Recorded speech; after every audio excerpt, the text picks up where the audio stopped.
Sean, certainly not a 5-2 game. What kind of impact did the good Branson incident there in the third period have on the game? Well, obviously it had a big impact. We're close to killing that penalty, and who knows what happens after that. The third one hurts, but I don't think anyone's going to feel bad for us. We got to find a way to win games, and that's on the group of guys. Can you just give us an indication of what the feeling was there among the penalty killers, knowing you faced that 7-minute kill? A minute at a time. That was our idea. A minute at a time. We know our kills one of the best in the league, and we know what we're doing. We have our structure, and we believe in it. You don't look at it as 7 minutes. It was a minute at a time, and we got about 6.5 minutes way there, and that's the way it goes. So we're obviously not happy about the result, but that's what happened. Sean, you're a passionate player. You've been in those circumstances before. Do you understand Good Branson's response to that? Well, yeah, obviously a dangerous hit. I'm not going to comment on what I think the call should be or shouldn't be. That's the referee's job, and they obviously got to take a good long look at it. So they know the rule book better than me, but to my eye, I've seen 5-minute misconducts that look similar, but it's not my call, and you respect the official's call, and you move on with the game and try to win the game. That's the point, I guess. With the way that Eric obviously responded to that, as players, do you guys understand his mindset with that whole situation? Well, yeah, I think of course, yeah, it's. Eric is a tough customer, and I thought we didn't like the way he was hit, and it got to a point where he wanted to stand up for himself, and he got the first shot at the guy that did it, and that's kind of the way that went. I mean, we like to stick up for each other in groups of fives, and for whatever reason it didn't go that way. I mean, I don't know exactly how it all played out. I'd have to look at it again to see what could have, should have happened, but it transpired the way it did. You guys had a different look today, brought new guys coming into the lineup. The big absence is Boone Jenner. How tough is life without Boone Jenner? Tough. He's the heartbeat of this team, and he leads by example and wins faceoffs, kills penalties, scores in the power play. But listen, we no one's going to feel bad for us that guys are out and guys are hurt. We got to turn the page. It's next man up. We got to find a way to win games. There's no we're not going to look back, and we've played that game before where we've had injuries, and it hasn't gone our way. But that's not. I don't think that's how we're going to look at it anymore. As guy goes down and figure out a way to win. Jack Reeves comes in, gives you guys a real chance to win. Just his performance to be able to give you that chance. Jetter's played great. I mean, geez, he does everything the right way and stopped a lot of pucks tonight and stopped everyone he should, and probably we could have even been better for him. For sure, we could have been better for him. So I think that's the frustrating part. But Jetter's playing great.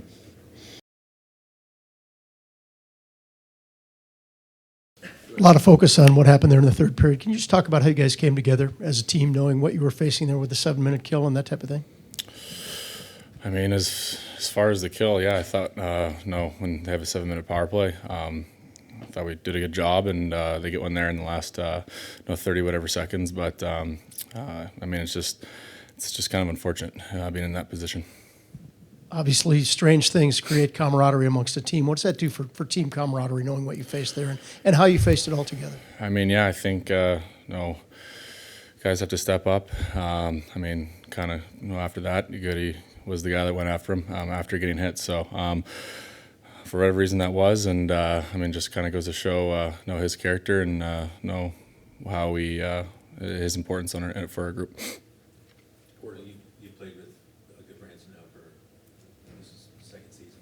Is there any question in your mind he was going back for more after that? I mean, I'm not gonna comment too much on that. I mean, we all know Goody's game. You guys know Goody's game. Hard to play against, mean and physical, and like I said, big piece of our group. So he made the decision he did, and it was you guys seen the hit, so our group's got no problem with it.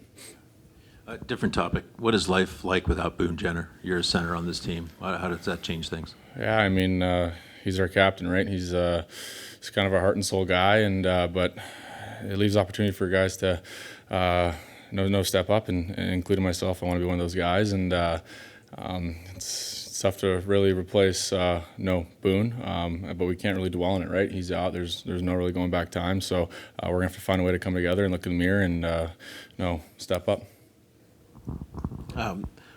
When you see the way that whole situation played out, going all the way back to the original hit, if you're on the ice with Goody, do you have to just kind of know that something could happen, and you also might need to be ready to go and do, get into it physically? I mean, yeah, it doesn't matter who it is. When your teammate gets hit the way that Goody did, I think regardless, kind of everyone should be aware and pissed off in a way that your player was hit like that, and he got up and went after himself, and for whatever reason. That's just kind of how the way it played out. I got to look back at it. I didn't really see the hit too clearly. I was talking on the bench, but that I'm not going to comment too much on that.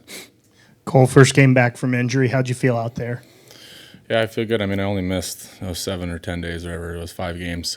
So been on the ice for however many days now, and I feel good. My legs are myself.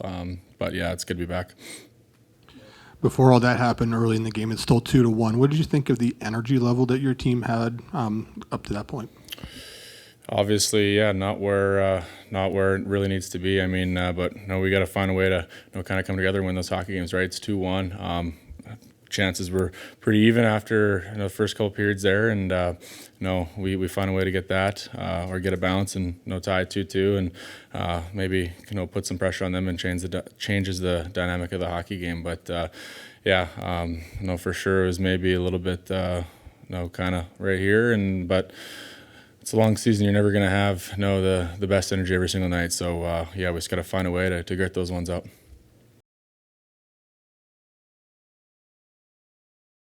Pezzy, obviously big moment in the third. How did you feel about Goodbranson's decision there? Well,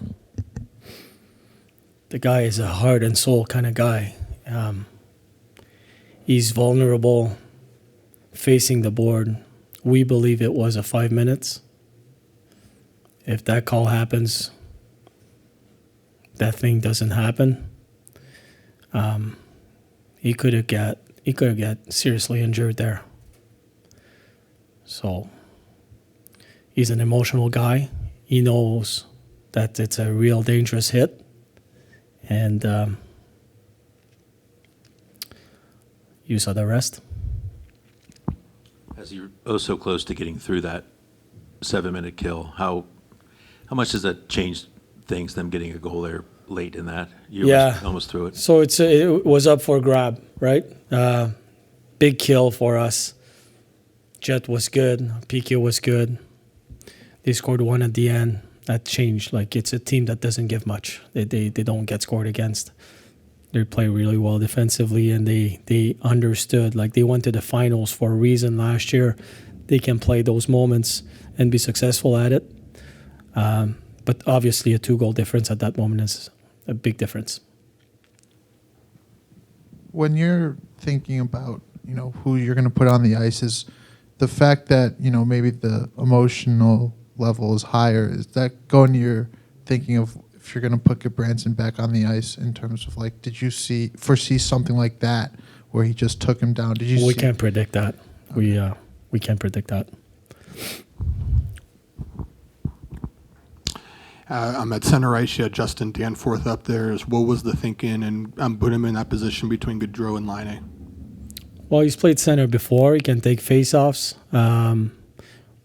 We feel he's the way he plays. It looks like Boone Jenner in so many ways. He's been really good recently for us, so that was the thinking behind. Pascal, this is your first game without Boone. It's going to be a long trog here. What's the toughest part of that, or how many aspects of your game does that affect? Is it as big as we all think it is? Well, yeah, he logs minutes, character guy, power play, PK. Plays against top lines, can produce. He's our top scorer right now. So we'll need a full team to replace him. Jet seems so calm and composed in net, even when everything breaks down around him. What do you really like about what you've seen from him? Exactly that. Composed. He seems confident. He's quick. I think his hockey sense is really good. He sees the plays in front of him. So, and he's confident, and he should be. Before all that happened, it was 2-1. What did you think of the energy level of your team, and do you feel like the schedule may have kind of caught up a little bit there? Absolutely, 100%. The energy was not very high today. Building off that with the schedule, I think you've played 30 games in 60 days, which is kind of crazy. A game every other day. Looks like the schedule's going to slow down a little bit as it goes on. How much are you looking forward to that, where you get practice days, you get days to kind of recover and be at a better energy? Yeah, no, our schedule, we had the eighth most intense schedule as far as opponents, quality of opponents, and quantity. We had the worst. So those moments moving from, we knew until December 10th it would be hard, but moving forward, practices, videos, reviews, meetings with the players, all of that, we're going to be able to catch up. As you lost Recchi there in the Goodbranson incident too, is that just a verbal interaction with the official? Yeah.